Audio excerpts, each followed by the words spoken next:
Evening, good afternoon, and good morning to all of you tuning in from around the world. I hope you're all staying safe and healthy. My name is Luke, and welcome to what I'm sure is going to be an incredibly thought-provoking live stream brought to you by How To Academy and 5x15. We are joined today by David Baddiel, a comedian, author, and television presenter who many of you will know from the Mary Whitehouse Experience, Three Lions, and Baddiel and Skinner. But David is also a prolific writer of novels, children's books, and political articles, and was on the judging panel for the Guardian First Book Award in 2000 and the Man Booker Prize in 2002.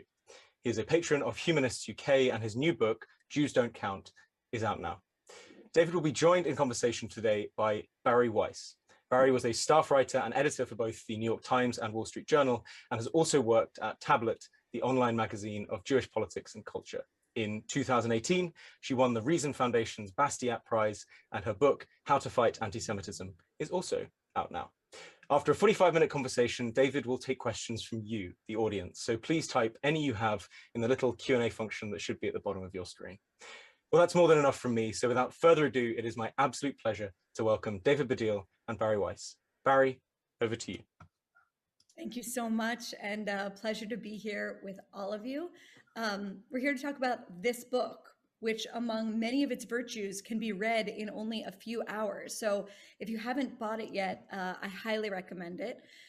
David, a pleasure to be with you. And thank you. I have to say that I love many things about this book, but I really, really, really love the title because it is such a clear and blunt declaration of something that I think so many of us have encountered in our lives, especially those of us who live in liberal bubbles. I want to share, just to open, one story that I think summarized this for me. Like, it was kind of a little bit like my own waking up moment, even as I had been attuned to anti-Semitism. And it comes from the sort of last months that I was at the New York Times. There was a profile that the Baghdad bureau chief had written about the new Iraqi prime minister, and she had described him as a Western-style leader. This led to an absolute uprising in one of the Slack channels in which people were meant to talk about diversity and inclusion at the paper. And people accused this reporter of being Orientalist and insensitive. By the end of the day, or the next day, she had apologized, her editor had apologized, and the article was stealth-edited, so Western style was taken out. Compare that to the experience at the paper of the Times having run not one, but two puff pieces about Alice Walker, who is a vicious anti-Semite who you quote at length in the book, who believes really in the blood libel and the lizard Illuminati. And when those of us sort of raised an objection, passionate objection inside the paper, we were basically told to shut up. Explain to me what happened in that situation and what's at work there. And I just think it really ties into the theme of your book. Well, I mean, actually, interesting enough, the example I use, so the book starts with about 10 examples of what you might call Jews not counting. And by that, I mean Jews not counting as a minority that progressives, and that's a very kind of wide circle that I'm talking about. I don't just mean straightforward traditional left. I mean kind of people who care about identity politics and people who care about minorities, and not just ethnic minorities, sort of all minorities, that they would show concern for and champion those minorities, and they would be alert to microaggressions or macroaggressions against those minorities, that somehow or other Jews and those issues don't seem to apply to Jews, and those allies don't seem to ally themselves with Jews in the same way. And the book is an examination of that. And interestingly enough, in terms of Alice Walker, the example I use, which I think interestingly muddies the waters of the example you've used, is I think it was 2019, there was a production of The Colour Purple happening in London, and one of the actors in that was a young black woman who was an evangelical Christian and who had posted on Facebook essentially homophobic messages based on her own religious upbringing and the sense and a belief that gay marriage was sinful or gay activity was sinful or whatever. And she got cancelled, to use a complicated word for that. She got sacked from the production. I didn't even know, actually, it was a theatre director who told me when discussing this, but do you know about Alice Walker's anti-Semitic poetry? And then I went to have a look at it, and it is, it's pretty extreme. It basically implies by virtue of, using Talmudic text. So it's interesting that, like this person who got cancelled, it's based on old religious ideas. In her case, homophobic ideas from the Bible, but in Alice Walker's case, looking at the Talmud and saying, oh, so Jews basically are pedophiles, and Jews do drink Christian blood, and Jews control the world, and all that kind of stuff. But it was interesting because in terms of the hierarchy of racism that I'm talking about, a decision was clearly made that the fact that this was a young black woman didn't matter. It didn't matter that she had posted something homophobic and that therefore she was going to have to go. I would say that I can imagine that, within this scratchy thing I talk about in the book that a lot of progressives won't talk about, which is a hierarchy of racism, that would have caused some kind of complex stuff and talking about, and they would have worried about that. My guess is, you're at the New York Times, but my guess is they would not have worried about it very much in terms of you or whatever else complaining about profiles of Alice Walker. Because as I talk about in the book, if that's right, if that same actor in The Color Purple, if she had been found to have posted, vaguely anti-Semitic things on Facebook, do you think she would have been fired? No, I don't think. No, I don't think she would have done. As the book also outlines, anti-Semitism is, a thing that you have to understand. It's one of the issues, I think, that the book tries to explain. A lot of people, a lot of progressives who've read the book, not all, some of them just have turned their face from the book, but some who have read it and posted on Twitter, whatever, I've noticed that what they've said often is, oh, I didn't really understand, I didn't really see this stuff before. And a lot of the anti-Semitism that I deconstruct in the book is stuff that I think Jews might notice, and non-Jews might not, and other people might not even understand. Oh, right, I see that is anti-Semitic. For example, to choose a very simple example, and this sort of only came clear to me while I was writing the book. I've talked a lot in the past about something which is quite well known, I think, which is that Jews are the only minority who have this double status racism thrown against them. So all minorities have a low status racism thrown against them, which is that they are vermin or scum or thieves or liars or whatever. But only Jews really have this thing of like, oh, and high status, and they're rich and powerful and privileged, secretly in control of the world and all that kind of stuff. And what I've also noticed is that people who believe that about Jews don't recognize that as an assault often. That in saying that Jews are powerful and rich and, controlling or whatever else it might be, that I think sometimes they think they're being, for want of a better word, complimentary. That I see people talking about Jews being shrewd or good with money or whatever else it might be. And when you point out to them that is racist and indeed leads to the politics of envy and down the road to genocide, I would say that primarily the reason why Jews are often killed is because people think they own things or have stolen things or are in power unlawfully. That doesn't occur to them because they can't see that racism comes with this high-flown thing. So anyway, to answer your question, that is at the base of it. The base of it is that you complaining about an anti-Semite, particularly an anti-Semite who is a person of color, is problematic within the hierarchy of racism because it's hard to see you as a victim because you're Jewish and therefore associated with those things. Where does that hierarchy, let's just get a little deeper. Where does that hierarchy of racism come from? What are its origins and how did it come? It seems to a lot of people, I think, like it's really, really sped up in terms of becoming an orthodoxy in the past few years. Like where does that ideology originate? It has sped up, but everything's sped up because of social media. And I think it has very deep roots historically. I think that idea of Jews being at once, alien and insect-like and vermin and whatever, but at the same time, somehow in control of the world, being both subhuman and humanity's masters. That's the protocols of the Elders of Zion, and obviously Nazi thinking as well as that. I think there's a basket of reasons for it. I also think there's a deep misunderstanding, much greater than I realized, because again, since the book's come out, I've had some reactions back at me that surprised me in terms of what I would call the nursery level misunderstandings of what anti-Semitism is. So for example, people, I talk about this in the book about how people really just think, a lot of people just, oh, it's just a religion, isn't it? And it's just therefore religious intolerance, anti-Semitism. And I have to point out, I'm an atheist and I would, be shot by the Gestapo tomorrow. And never mind the Gestapo, white supremacists who hate Jews do not ask whether you keep kosher before they set fire to your house. So in terms of the struggle against anti-racism, the religion is kind of irrelevant. But still, I think people don't see anti-Semitism as racism. They see it as somehow like religious intolerance or whatever. I also think that two other things are very important. One is Israel, which we'll probably get onto, which I think, you know, the ability obviously to blur anti-Semitism with anti-Zionism, but also more importantly, to class Jews as oppressors rather than oppressed is really kind of bolstered by the fact that there is this country that could be pointed to as powerful and able to oppress and all the rest of it. And then the other thing, which is really, really important, is whiteness.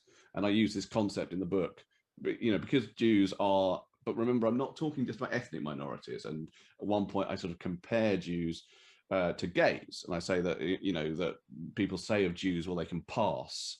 You know, some people don't think it's that important in racism because Jews can pass as non-Jews, which implies that if Jews stay in the closet, you know, just never tell anyone they're Jewish, then they'll be fine, which is something they would never apply, or progressives would never apply to people who are gay, I think. But the whiteness thing, I use this concept in the book, which is not mine, but I've read about it somewhere on the internet and unfortunately can't describe its origin, which is Schrodinger's whites, by which I mean Jews are white or non-white, depending on the politics of the observer. So for white supremacists, Jews are totally non-white, and obviously for Nazis, Jews are non-white. And again, it's a very long history that Jews are not part of the white races, but for progressives, and particularly in terms of what you're saying about the speeding up, I see more and more that, you know, Jews are associated with whiteness, or certainly if a Jew ever gets into any kind of trouble, any kind of sort of cancellation trouble, they are immediately identified as white. And there's no sense in which their Jewishness offers them any security within that. It's completely dismissed. They are just white, and white is a site of power. So I would say, anyway, to answer your question, I think it goes back a long time. I mean, centuries, really, I would say, in terms of Jews as this other thing. But I think that everything, all forms of identity politics and identity conflict have been massively sped up by social media. One tactic that I often see among Jews on the left, or progressive Jews, or even liberal Jews, is to say,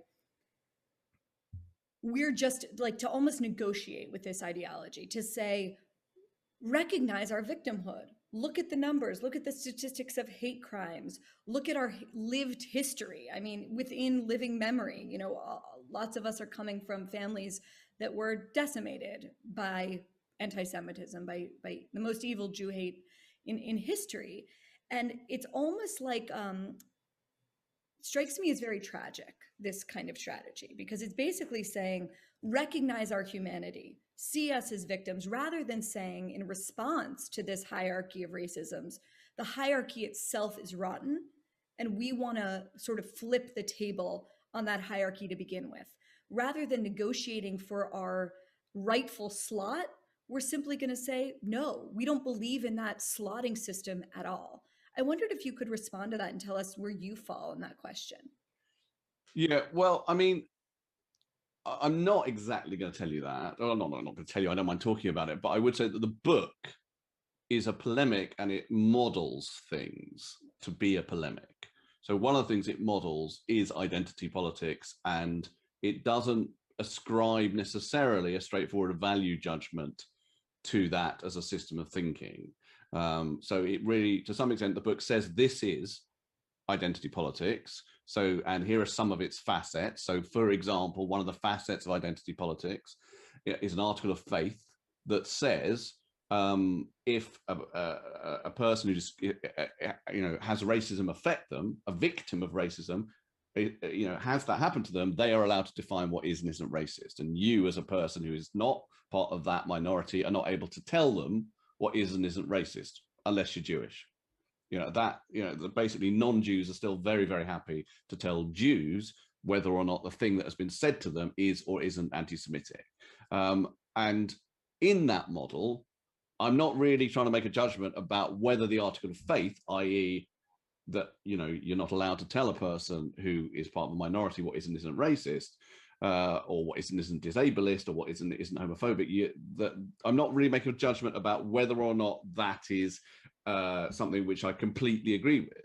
I mean, I kind of do agree with it, but in a way that's irrelevant, because I'm trying to take a sort of intellectual position here, which is to say, okay, here is the model. I'm not really going to say whether or not I ascribe to the model of identity politics. I'm just going to say how it doesn't work as regards to Jews. I think it's sort of another book to say the whole system, the whole thing is wrong. Because I think, I mean, someone I know said to me recently that that's how he read it. That he read it as being like, okay, well, if it doesn't work for Jews, it's clearly fucked up, right? Because it should work really for all minorities. And so isn't that what you're saying? And I sort of again said, okay, that's one reading of it. And then someone else said, oh, I have a problem because aren't you saying that the way out of this, or the thing that should happen, is that Jews should have, you know, the same kind of, you know, hair trigger response to microaggressions that all other minorities have? They should, as you say, be, you know, have the same victim status or whatever. And I'm not saying either of those things really, because the book isn't a piece of social planning.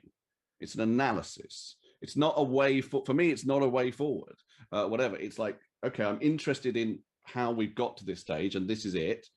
And I'm not going to say, and this is where we should go from here. I do think, the only thing I think is that Jews are a minority, and they have suffered and do suffer real racism. And that needs to be recognized by a culture that says we really care about racism.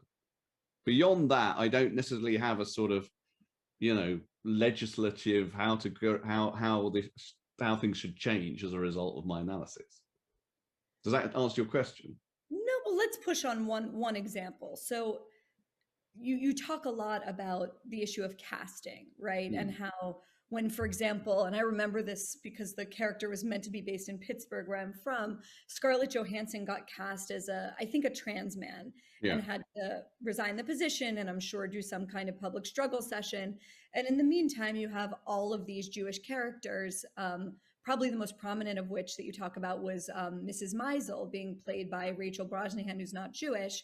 And everyone kind of overlooking that. And I guess, you know, I don't think this is a strategic or political question or asking you to be a role that you're not, but as someone who is in the business of culture making and idea making, you know, is it better or worse to be pushing for a world or a culture in which no one gives a shit whether or not Mrs. Maisel's played by a Jew or not? That's certainly where I stand. And I'm was sort of struggling to figure out, like, wait, where does he fall on this? Like, obviously, but I actually don't fall on either side of the argument, right? I think I do say in the book that probably my basic position is actors should be allowed to act. That probably is my basic position, that actors should be allowed to act in general, and, you know, anyone should be able to play anything. But we really aren't in that situation. We really aren't. And, you know, more and more, actors have to sort of conform to an idea of, you know, what I think is more important than representation. Like people say, oh, this is all about making sure that people from those minorities get work, you know, but I think it's more about respect. I think there's this weird notion that, or some perhaps correct notion that, I mean, it's true, you know, I mean, I would say this is true. Like if you watch My Left Foot now, right, there is a sense in which it's uncomfortable. It won Oscars at the time, but now you watch it and you think, Daniel Day-Lewis, brilliant actor though he might be, it seems to me that he's aping the mannerisms of a very disabled person, and that feels at some level now disrespectful, right?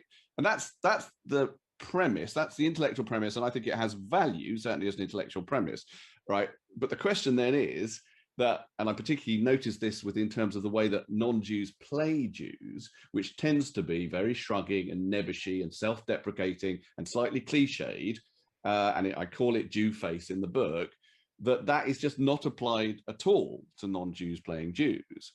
And it becomes very complex in things like Gary Oldman playing Herman Mankiewicz, because Gary Oldman supported Mel Gibson, he then apologized for it and all the rest of it. But as ever, I mean, the entire book, as I'm sure you know, is sort of saying, okay, sorry, that's not me, is it? Is that you or me? It's horribly me. Okay, sorry. What I'm saying is, you know, we're in the midst of a fizzing conversation about this, or perhaps sometimes not a conversation, just a sort of shouting match and a shouting down of culture or whatever it might be. And what I'm hearing all the time is silence when the same stuff happens around Jews. And I really am not cool. To be honest with you, I don't know the answer to You know, if you said to me, should Gary Oldman be allowed to play Herman Mankiewicz, I would say probably yes. He should be allowed to do it. Should there be a conversation about whether he should be allowed to do it? Yes, as well. And there isn't. Understood.